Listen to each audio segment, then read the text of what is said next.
Numerical number 14. The Boy's wavelength associated with an electron and proton are same. What will be the ratio of number 1 their momenta, number 2 their kinetic energy? तर या ठिकाणी आपल्याला दिला आहे the Boy's wavelength associated with electron and proton are same. म्हणजे de Broglie wavelength इलेक्ट्रॉनची आणि de Broglie wavelength प्रोटॉनची सेम आहे. म्हणजे आपण त्या ठिकाणी लॅम्बडा लिहू शकतो. तर lambda of the electron and lambda of the proton for de Broglie wavelength are same. तर आपल्याला त्या रेशो विचारला त्यांच्या मोमेंटाचा आणि त्याच्या कायनेटिक एनर्जीचा. तर आपल्याला एक गोष्ट माहित आहे की प्रोटॉनचं जे मास असते म्हणजे एका प्रोटॉनचं मास हे जवळपास 1836 times mass of the electron असते. म्हणजे इलेक्ट्रॉनच्या मासला आपण 1836 न मल्टिप्लाय केलं तेव्हा आपल्याला एका प्रोटॉनचं मास मिळते. तर हा कन्सेप्ट आपण मला वाटते 8वीला किंवा 9वीला त्या ठिकाणी आहे. तर द ब्रॉइज वेव्हलेंथ, आता द ब्रॉइज वेव्हलेंथचा formula lambda is equal to h upon p, जो आपला शॉर्ट फॉर्म्युला आहे मोमेंटा काढायचा आहे त्यामुळे. तर lambda is equal to h upon p आणि therefore momentum is equal to p, momentum p is equal to h upon lambda. जर आपण हा मोमेंटमचा फॉर्म्युला इलेक्ट्रॉनसाठी घेतला तर आपल्याला h अपॉन लॅम्बडा ई मिळेल. जर समजा आपण हा फॉर्म्युला प्रोटॉनसाठी घेतला तर h अपॉन लॅम्बडा पी मिळेल. आता या दोघांचा आपल्याला काय करायचं आहे, त्यांचा रेशिओ घ्यायचा आहे मोमेंटमचा. तर momentum of the electron divided by momentum of the proton, त्यापैकी h कॅन्सल होऊन जाईल. h कॅन्सल झाला तर आपल्याला मिळेल h कॅन्सल, आपल्याला मिळेल lambda proton divide bye lambda electron.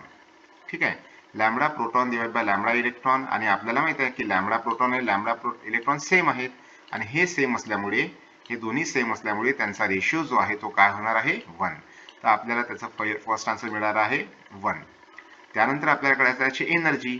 आता द ब्रॉइज हायपोथेसिस नुसार त्याची जी एनर्जी आहे, एनर्जीचं रिलेशन आहे वेव्हलेंथ सोबत, ते आहे lambda is equal to h upon √2 MEK. तर या ठिकाणी मग कायनेटिक एनर्जी काय होईल, तर आपण दोघांचा स्क्वेअर घेऊ. तर या ठिकाणी इथं लॅम्बडाचा स्क्वेअर होईल, त्याच्यानंतर एचचा स्क्वेअर होईल आणि हे सगळं स्क्वेअर रूटच्या बाहेर निघेल.